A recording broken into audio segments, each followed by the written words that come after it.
Hello, I was thinking how I would go about quickly making this scene inspired by Dune.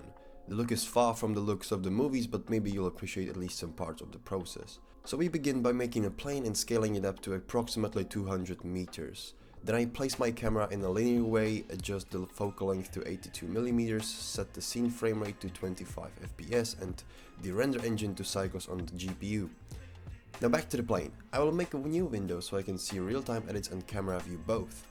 I switch to sculpt mode and I use the draw sharp brush to draw harsh lines which I then later smooth out. I repeat this process while looking to camera view until I'm happy with my result. For the texture I use this free wavy sand texture from Andrew at Polygon. Here I'm plugging in each texture, inverting the gloss map and toning down the strength of the normal map until it looks just nice. I'm also gonna add quickly some lights for creating this seemingly noticeable highlights on the top of the dunes. Okay, now for the character, I've decided to spare my memory with 3D characters and rather use a simple 2D image cutout of a silhouette. You could use any image for this from Google by just plugging the color output into the alpha output in the principal shader and tweaking that. But for this tutorial I decided to trace out the silhouette of Shani from the Dune poster itself. So in the edit mode of the plane, select the knife tool by K and you will be able to put as many points as you need to perfectly cut out any shape. After you're done, simply erase the unused face and all you're left with is the silhouette. Perfect, now we can place it in our scene anywhere we like. Looks good so far. I've also added some more hills for the background following the same sculpting method as I did in the beginning. Now for the worm we can start by creating a simple cylinder, rotate it 90 degrees and create some edge loops for the segments to be rigged afterwards. I'm also going to create a very basic inside of the worm by simply extruding the front face inwards. Then I will add even more edge loops and scale the middle ones in. The front of the worm is a perfect circle, so let's change that using the proportional editing in edit mode. I'm also gonna add a multi-resolution modifier and sculpt into it for a more detailed shape of the worm. In my case, only half of the worm is going to be visible, so I'm fine with this result. Now add a new single bone from the armature object menu and align it with the worm. You can also toggle visible in front in the bone's object properties to always see the armature. Go into edit mode of the bone and extrude it alongside the worm. After that, go back to object mode and parent the worm to the armature with empty groups.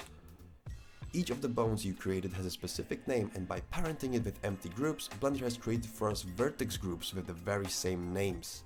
Now all you have to do is go into the edit mode of the worm and make a selection for each of these bones and hit assign. After that you can try going into the pose mode and test the armature for yourself. For the teeth object I created a Bezier curve, adjusted its shape and created another one whose profile is just going to drive the tapering of the first one. Then I duplicated it for 2 more variations and moved it to a new collection called Teeth. I would like the worm to arrive to the character from afar, so I'm going to start animating it from here. I animate both location and rotation for the whole armature object, but keep in mind you can later animate the separate bones in the rig for more movement. I select, duplicate and separate a part of the worm which I will use as an emitter for the teeth, while not forgetting to parent it to the front bone.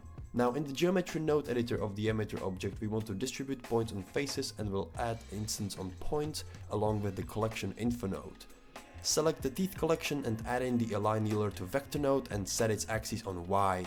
Add the rotate euler node and adjust the values until all teeth are facing outwards the worm.